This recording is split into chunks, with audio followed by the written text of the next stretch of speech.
With the stock market not only running, but going into overdrive and pulling years worth of gains into the now, and with everyone acting like it's 2021 all over again with all these crazy to the moon price projections, ridiculous 2040 models, and statements like valuation no longer matters anymore. The setup for a crash is coming, and I gotta say, guys, some things are lining up for just that to happen. I can't say it's not a possibility. But the question that you guys need answers to is not if the run will continue, because nobody knows, honestly, and Wall Street can absolutely get more stupid to the upside.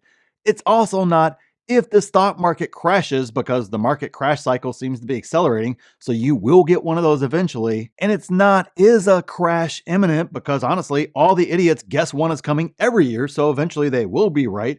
But the reality is, nobody has any clue, or we would have trillionaire investors. So all that stuff is just noise and nobody knows. The question you actually need answers to is the setup here for a crash, and exactly what to do about it? And that is what we will answer here today. Just make sure you like the video if you like getting the truth without the hype. And do that for all the creators that you love. It really helps us out. That's really the best way you can help out the channel. Now, if you've been watching my channel for any length of time, you know I couldn't care less about making short-term predictions of any kind. I mean, everybody was guessing a big bad recession was coming in 2023 until it didn't happen. So then they moved on to 2024. And as we've all seen, not a recession in sight, nowhere to be seen. Same exact thing with a market crash. I mean, we actually got one in 2022, but yet people couldn't just help themselves. I mean, at those October lows, you guys remember back then, at those October lows, they were saying this is just the beginning. It will get a lot worse. And everybody was saying that, to include even bullish folks were saying that same sort of thing. And of course, that didn't happen to end the year in 2022. So then the big crash was coming in 2023. And the exact opposite of a crash happened instead, and the market rallied up big. And many of you guys out there, and myself personally, made 50, 70%, 100+% gains in just 2023. And the same exact thing with 2024 this year. It's yet again been another triple-digit year for many of us out there who just simply ignored all the crash, recession, whatever, all that garbage that was out there. We just ignored all of that. Now think about that for just a second. Many of us right here on this channel and in my group where everything is posted in real time put massive amounts of money into the market in 2022 when everybody said not to, then added more on the dips in 2023 and still doubled our even bigger portfolio that year, and then bought the dips again this year and saw our portfolios double again from those even bigger numbers. I mean, those are incredible, life-changing gains in just 2 years if you ignored everything and just executed. If you just didn't try to guess anything or time anything, just simply buy and hold and move on. Same thing happened in 2020 whenever, everything kind of shut down and the whole world shut down and everybody was predicting the end of the world and all that sort of stuff. There was a lot of money to be made then.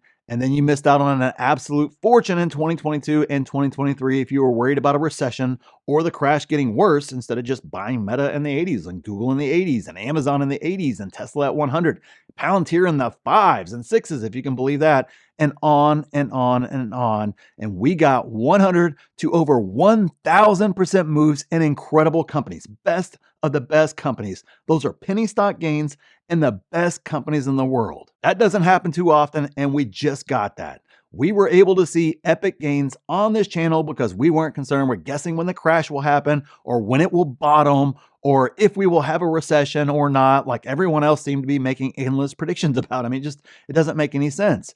We were concerned with valuations and executing our plans and controlling what we can control instead of blindly guessing or listening to other smart folks who are guessing too. Guys, here's another truth for you.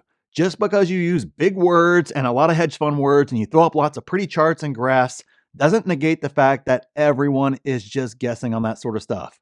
We are all guessing in the end. Nothing confirms anything, and every single can't miss indicator that 100% accurately predicts recessions and crashes all failed during this time frame. You didn't need to wait long times in order to see all these sort of things fail. They all failed. So let's look at facts, not speculation, not a media narrative, not a YouTube narrative. Let's look at facts around the market, a market crash, and then we will talk about how to position yourself to really take advantage of this market. So fact number one, The market corrects 3 to 4 times a year. That is the average, guys, which means some years you're going to have more, some years you'll have less, but it's not unusual or something to be feared or something to sit around and try and guess when it's going to happen. As a matter of fact, it might very well happen at different times for your various stocks. So you may have one stock that has their correction at the beginning of the year while another stock's running, and then that stock may very well have its correction while the other stock is running. It is utterly useless to sit around and try and guess that. Just understand that's probably what's going to happen. But despite the market correcting 3 to 4 times last year, Nvidia, for example, still tripled during that time frame in 2023. So every time it corrected, it was just a great buy the dip opportunity. And yes, we'll talk about how to identify those times here in just a second. I promise I have an easy way to identify and pounce on opportunities like that. So fact number 2, the stock market is red hot. I don't think there's any debating this one right here. And of course, per the usual, Wall Street is significantly underperforming the indexes once again. Basically, the market is up almost 30%, but many hedge funds are just now positive, and many are still under 10% gains for the year. It's been a great year for stocks, but embarrassingly bad for hedge funds. And here, let me just give you a quick example here. The play was to go heavy cash in September, really August, because we had a nice run there in August. So the play was to go heavy cash in September because September and October are historically bad months anyways. And, we got a crazy election coming and everything else. So it's just going to be a bad time. Let's just sit on the sidelines and wait. Well, guess what? That was a terrible call as the market rallied massively, not only in August, but in September and October as well, which forced and of course it's continued to go, which forced all those funds that are now way behind to pile in and start trying to pump stocks to save face, and more importantly, their bonuses. That's really what they care about in the end. Even some of our favorite Wall Streeters and YouTubers fell into this trading trap and are now chasing as well. So regardless of how or why it's happening, the market is red hot, and I don't think too many people would argue that it's not overheated, to say the least. Fact number 3, stock market crashes happen every 6 to 8 years. But I hear you guys right now. Luke, we just had one in 2020 and then in 2022, so it can happen more often, which I completely agree with. That's just the average. So let's look at why the last 4 crashes happen to see if there's any clues in there, so that way we can kind of tell when the next one's happening. So I covered that in depth right up here. I'll put the video right up there for you guys. The AI hype is not even remotely close to the internet bubble back then, so that wouldn't be the reason for a crash. I'm sorry, the data's up there. It's not even close. So let's move on to 2020, and we had the shutdown of the entire world. And yeah, I'm pretty sure there's no chart or graph that can predict that. So just another black swan event that created that particular crash. And in 2022, which was the latest crash here, inflation went up to the highest in 40 years, and the Fed raised the rates the fastest ever to, kind of basically in response to that. Of course, they were behind, but they were still responding to it. And again, I'm not sure anybody had that on their bingo card in 2021 when everyone was telling you to buy Tesla at $400 because, I don't know, reasons it's going to the moon, of course, if you saw high interest rates and incredible inflation coming, you probably wouldn't have been saying that, but yet everybody was out there saying that, which tells me once again, it was incredibly hard to predict that was coming. So what is it today that can tell us when the next crash is going to happen? Maybe it's all the pretty charts and graphs everybody screamed at in 2009, 2010, 2011, 2012, 2013, and every single year in between those crash times. I'm pretty sure those charts didn't get it right, and there were other events like the entire world shutting down, for example, that created those crashes. The market doesn't crash in 2020 if the world doesn't shut down. So the facts show me that what is going to cause the next crash is not known by anyone, much less a chart and a graph or can't miss whatever. None of it's going to help me. And if you try to guess, you're going to be wrong most of the time and miss out on fortunes in between. Guessing a crash is a fool's errand in the end, and stupid. And yes, when it finally happens, the person that guessed wrong 37 times before finally getting it right will be there saying, see, I told you so. I told you so. But then they kind of ignore the fact that they went 1 for 37 with those predictions. And, I don't want to play those games. And those folks like me and you guys out there that just ignore those morons, we actually went 36 for 37 and had the guts to buy the crash when it finally did happen instead of being scared.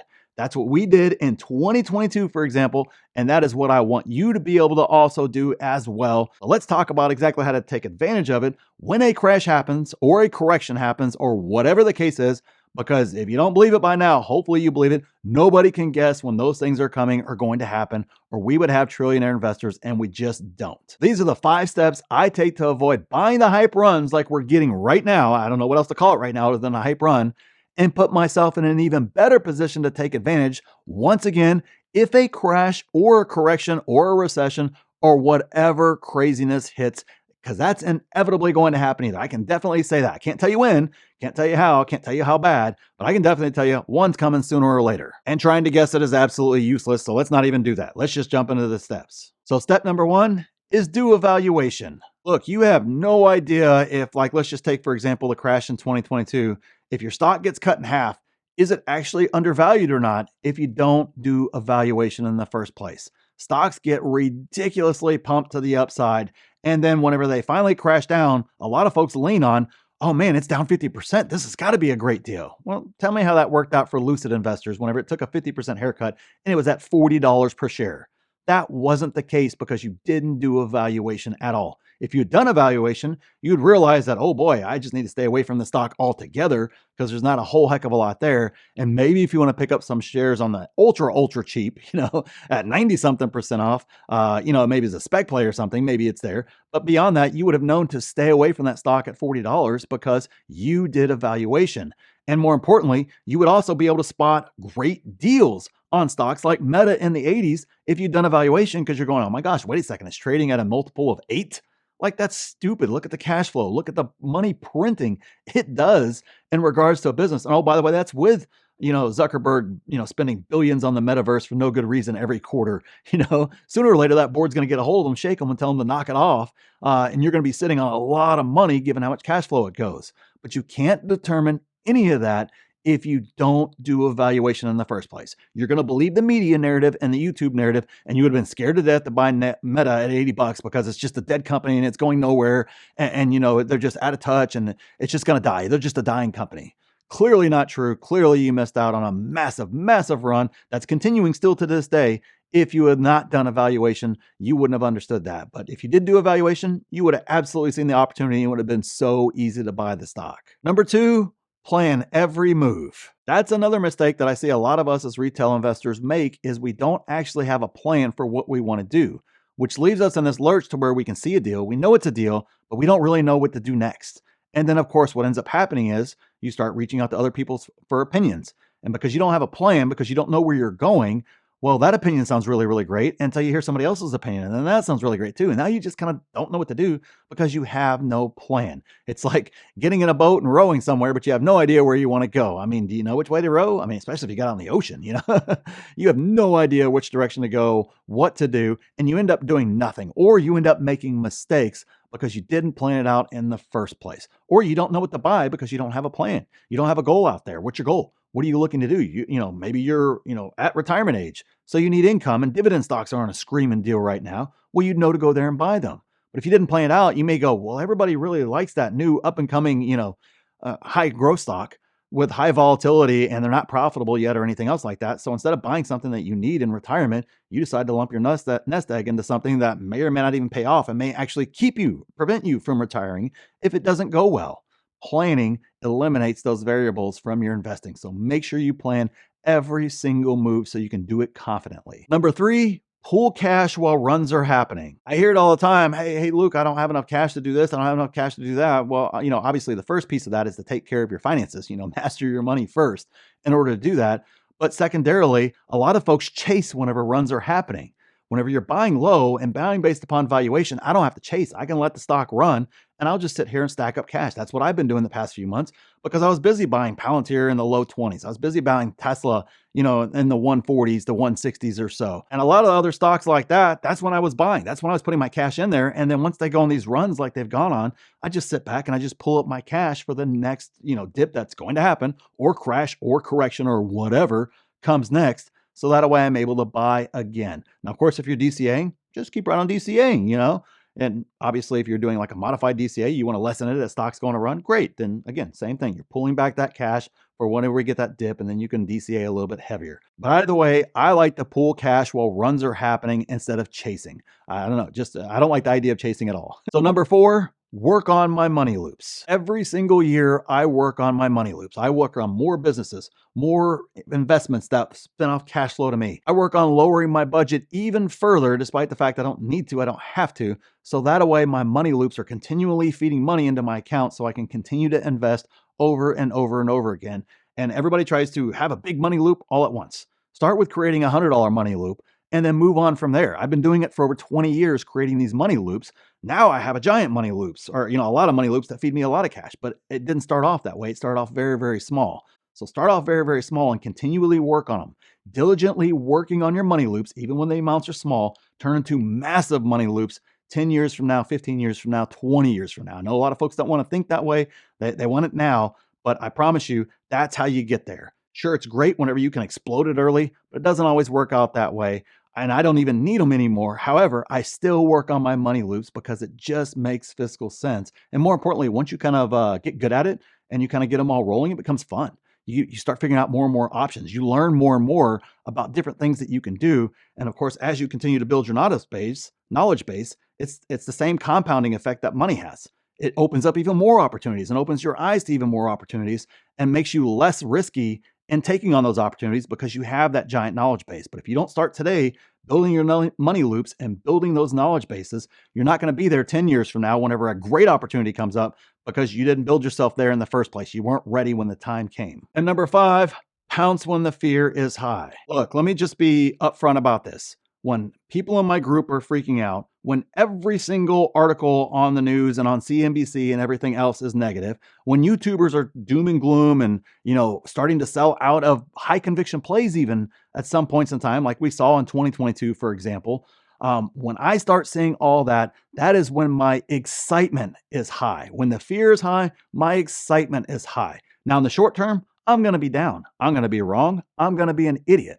However, that's how you quote unquote look genius 2 years later, 5 years later, 10 years later, whatever the case is. I pounce when the fear is high because I know that's telling me I'm getting good deals. The media, YouTube, Wall Street always overblow everything. Everything. I mean, there's been Great Recession 2.0 every year I've been investing since we had the actual Great Recession. It's just been a narrative. It's just one of those things. It's kind of almost stuck there. I've heard about a coming depression. Anything and everything you can think of.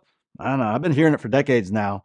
None of it's really come true. Oh my gosh, this election, it's going to ruin this or ruin that. Never happened. It's just one of these crazy things to where when the fear is high, regardless of the reason why, that is whenever I like to buy because every single time it is paid off in spades. Now, again, I've never guessed the bottom.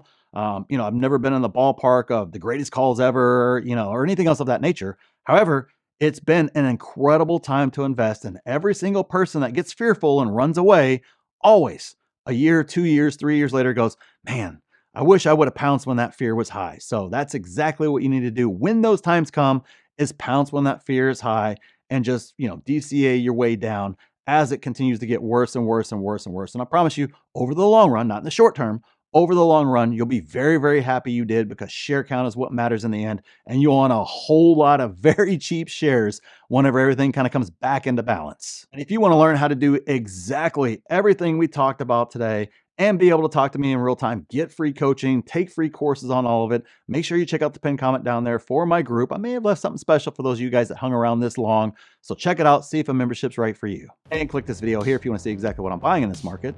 And click here to see my exact plan for this market. So thanks for watching, and we'll see you in the next one.